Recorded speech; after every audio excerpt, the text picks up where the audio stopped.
ला भाई छोरो, सुबह सुबह की राम राम। सुबह सुबह के हुआ ब्लॉग में, के नहीं हुआ ब्लॉग में आगे चल के बताऊंगा। तो सुबह सुबह सुबह हमारी प्यारी बेटी सी जग जाती है जल्दी सी, और मैं भी इसके साथ मंजे लेने लगता हूँ काफी देर तक। उसके बाद पूजा को देखता हूँ, पूजा सुबह सुबह लेट रही थी। उसके बाद मैं पूजा को उठाने की कोशिश करता हूँ, पूजा उठने का नाम नहीं ले रही थी। उसके बाद पूजा बोलती है कि मुझे सोने दो, आज मैं कुछ भी काम नहीं करूंगी। उसके बाद देखता हूँ मैं पूजा फटाफट जग जाती है। उसके बाद मैं बोलता हूँ पूजा आज ब्रेकफास्ट में के है के नहीं है। उसके बाद पूजा बोलती है आज कुछ तड़का भड़कता खिलाऊंगी। उसके बाद मैं बेटी के साथ बाहर निकल लेता हूँ, घूमने चला जाता हूँ। उसके बाद बाहर देखता हूँ मौसम कतई बादल से हो रहे थे, बादल को देख के बाहर ही मेरा मन कुछ जो हो जाता कि आज कोई गर्मी में राहत मिलेगी, लेकिन गर्मी से कम होने का नाम नहीं ले रही। गर्मी का पारा टेम्परेचर 49 डिग्री था। उसके बाद पूजा खिलाने लगती है बेबी की दवाई दवाई सारी खिलाने के बाद उसके बाद मैं देखता हूँ पूजा बढ़ जाती है किचन में बढ़ के पूजा बनाने लगती है तड़कते भड़कते नाश्ते की तैयारी। उसके बाद देखता हूँ पूजा बनाने लगती है मिक्स वेज पकौड़े। उसके बाद पूजा बेसन लेती है, उसके बाद लेती है पालक आलू प्याज, उसके बाद सारे मसाले डाल देती है। उसके बाद पूजा बनाने लगती है, बैटर तैयार। उसके बाद फटाफट मैं देखता हूँ पूजा बहुत जल्दी जल्दी काम कर रही थी क्योंकि मैं भी लेट हो जाता हूँ। उसके बाद मैं बाहर आके अपनी ऑफिस जाने की तैयारी करने लगता हूँ, जूते पॉलिश करता हूँ। तो हमारे पड़ोसी बोल रहे थे कि आजकल बहुत पैसे बचा रहे। मैंने कुछ बात नहीं। उसके बाद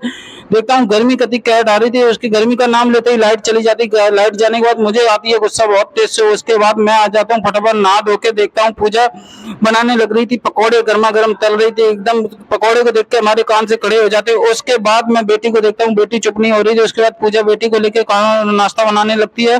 नाश्ता बनाते बनाते काफी दिक्कत होने लगती है। उसके बाद पूजा के साथ मैं बनाने लगता हूँ पकौड़े। पूजा ले लीजिए बेटी को, बाद बेटी चुप होने का नाम नहीं ले रही थी, तो मैं लग जाता हूँ पकौड़े बनाने के लिए। पूजा निकल जाती है बाहर बेटी को लेके। उसके बाद पकौड़े हो जाते हैं तैयार, पूजा लेके आ जाती है फटाफट पकौड़े। उसके साथ होती है गर्मा गर्म चाय। अगर पकौड़े के साथ गर्मा गर्म चाय हो तो आनंद ही आ जाता है। उसके बाद मैं लेता हूँ गर्मा गर्म चटनी पकौड़े के साथ चाय का आनंद। उसके बाद चाय ब्रेकफास्ट का नाश्ता करते ब्रेकफास्ट का नाश्ता करते करते पूजा मुझे खिलाने की कोशिश करता हूँ, मैं खा लेता हूँ, लेकिन पूजा को मैं खिलाता हूँ तो मैं खिलाता नहीं हूँ। उसके बाद हम दोनों लोग ब्रेकफास्ट का आनंद लेते हैं, चाय पकौड़े का आनंद करके जीसा आ जाता है। उसके बाद मैं फटाफट तैयार होता हूँ क्योंकि मैं होने लगता हूँ लेट। उसके बाद मैं निकल लेता हूँ, निकलते निकलते मैं शाम को आता हूँ वापस। तो पूजा का आ जाता है फोन की मोमोज लेके आना, तो मैं फटाफट एक प्लेट लेके आ जाता हूँ मोमोज मोमोज। उसके बाद देखता हूँ मैं प्यारी सी हमारी दादी आ जाती है कमरे में। उसके बाद हमारे पड़ोसी भी आ जाते हैं पानी लेने के लिए ठंडा ठंडा, क्योंकि और आज का ब्लॉग कैसा लगा कैसा नहीं लगा कमेंट्स करके आप लोग जरूर बताना। पूजा दोनों की तरफ से राम राम जी सभी को।